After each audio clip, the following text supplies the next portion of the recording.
Lucky us, more snow. So today we're finishing the dormer on the entry, and we got metal roofing coming at some point, which we will store in the basement until we're ready for roofing.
Well, roof metal is here.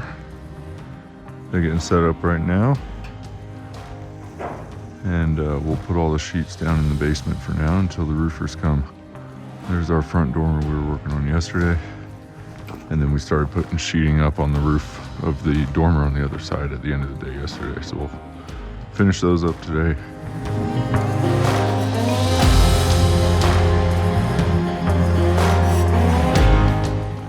Still cold and snowy.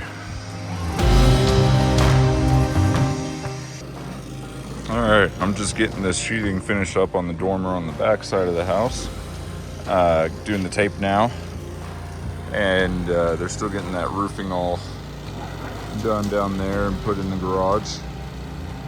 Just about done, I think. Pretty neat little setup there. Just comes right off. And then it cuts it, and they move it into the garage. So, getting close. You can see they already used up one whole spool. Now we're on the second spool of material. But, good deal. We got roofing metal. Now we just need somebody to come install it.